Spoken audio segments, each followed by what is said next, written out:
Hey guys, I picked up this BB gun here at an auction the other day without looking at it too well, and I'm taking it apart, going through it, and it's got some interesting features that I thought you might want to see.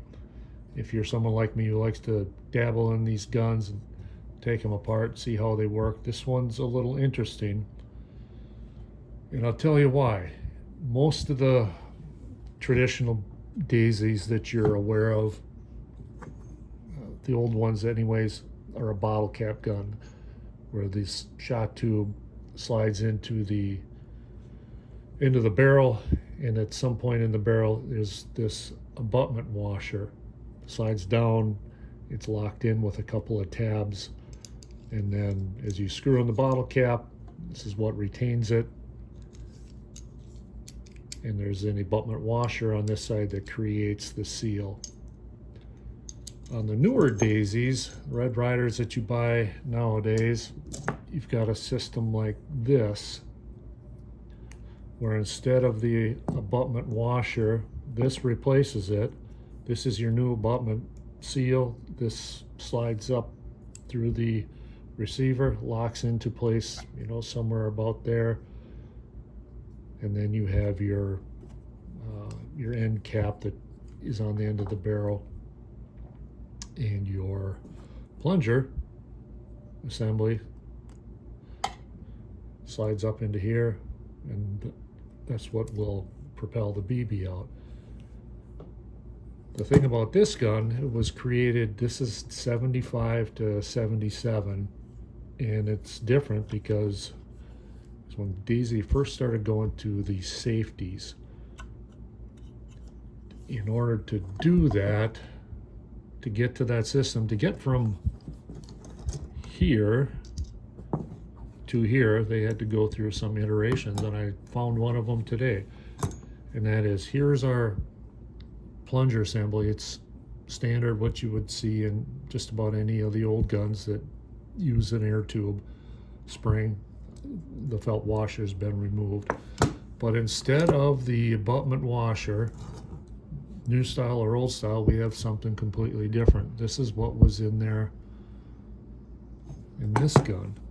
And I'll show you the comparison between the two. Has the same air tube, or very similar. It has the same principle of a ramp to roll the BBs into. There's a magnet on this one to hold the BB in position.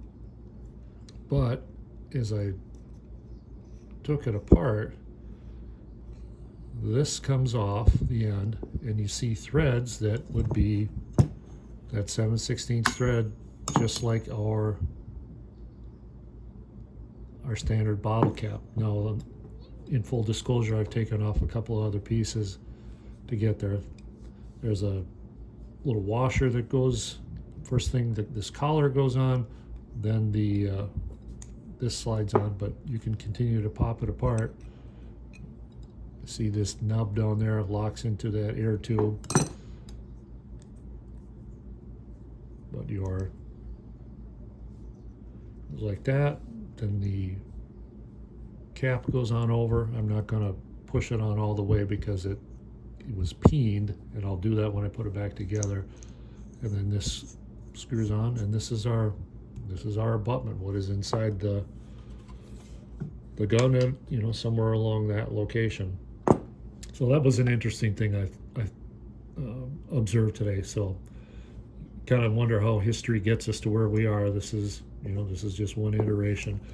I believe that the side safety was somewhat of a failed experiment. I think they were notorious for breaking and not working, and that's why we ended up with the system we have today. This particular gun has a couple of issues because it is that system. It at one point took a muzzle plug, which is missing. And considering whether we can use a new style muzzle plug and modify it, perhaps we would have to cut off this sight because it already has its sight, and that would interfere. Also considering finding a small abutment washer and inserting a number 25 spring magazine.